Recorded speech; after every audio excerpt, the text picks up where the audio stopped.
Hello viewers, how are you today? Welcome back with me again, Nadia Happy in your first segment. So now I'm here sitting with the famous stranger in paradise, or we call Mr. Made Wijaya, the culture observer from Bali. Hello sir, how are you? Hello Happy, good to see you again. Yeah, nice to see you too sir. Sir, we are going now to see your presentation about Karya Pelebon or Ngaben in Ubud. So can you explain about the ceremony, Ngaben ceremony in Ubud? Right, Ngaben is for the commoner, Pelebon is for the princes. It's the cremation ritual. And Ubud is particularly famous through history for its towers, the cremation towers, which have become a symbol of tourism in Bali. I first worked on a film in Bali for Qantas Airways about the cremation of Chikorda Sukawati, founder of the Peter Maha Art Foundation, friend of Walter Spies. And the cinematographer was the famous Russell Boyd, who won an Academy Award for Masters and Commanders recently.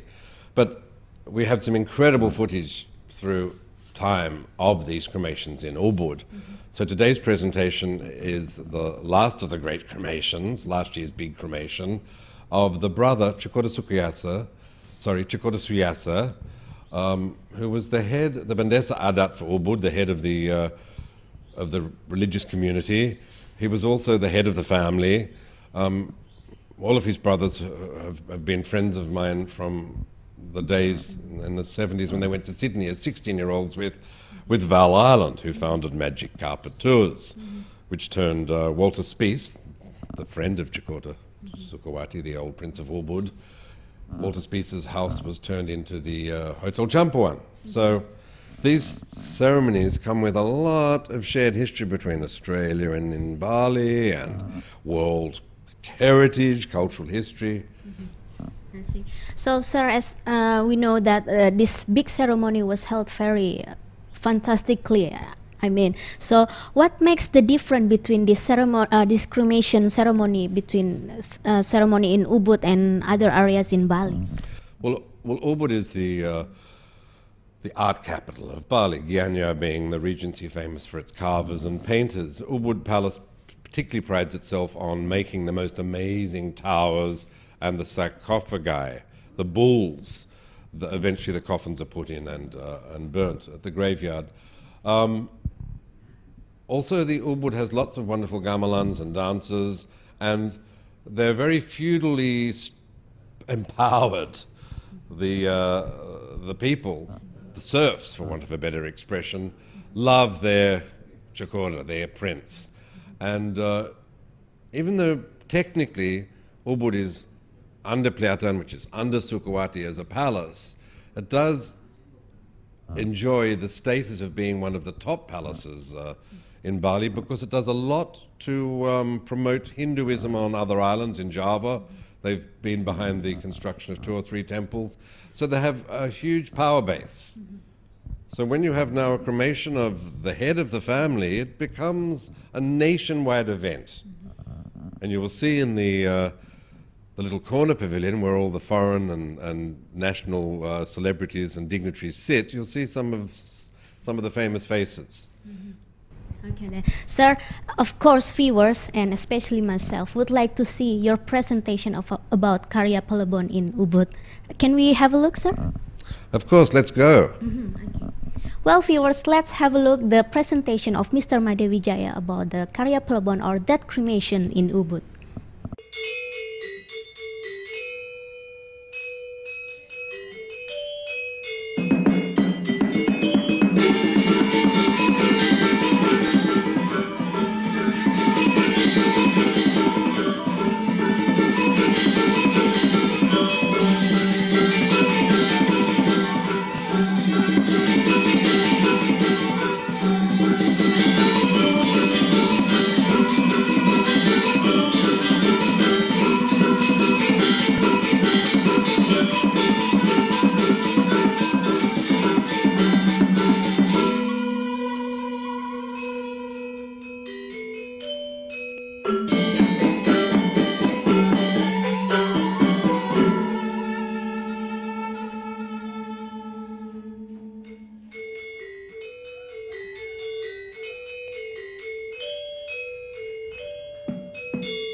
Hello viewers, we just watched the beautiful presentation of Mr. Made Wijaya about Karya Pilem in Ubud.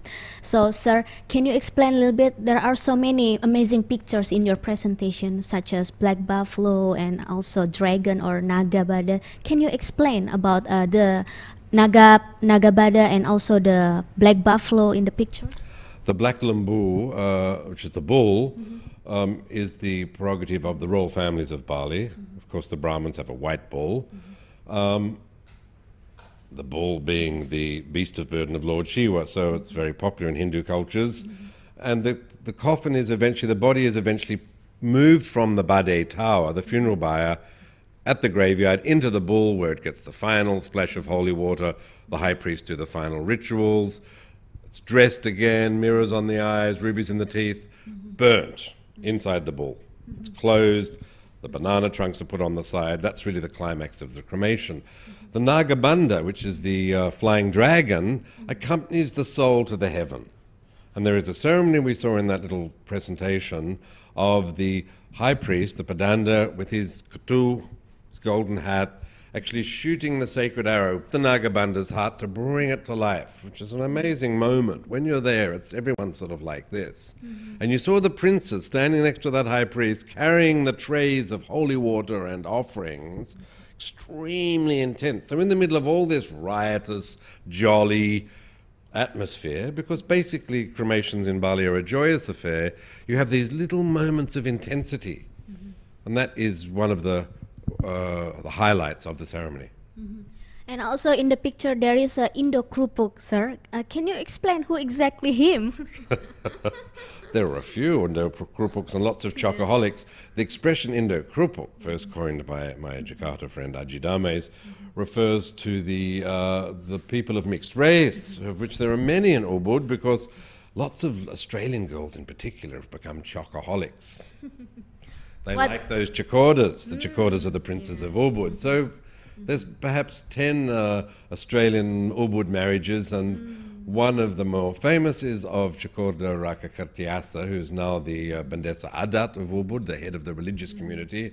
This was his brother, the previous head, being cremated. His wife Asri, and they have 3 lovely children. His daughter was the very beautiful girl there. Jamie James, the writer, was there. Agnès Montanet from the Cinémathèque de la Danse in Paris was there. Many famous anthropologists and artists. Anna Darling, the writer, who lives in Ubud.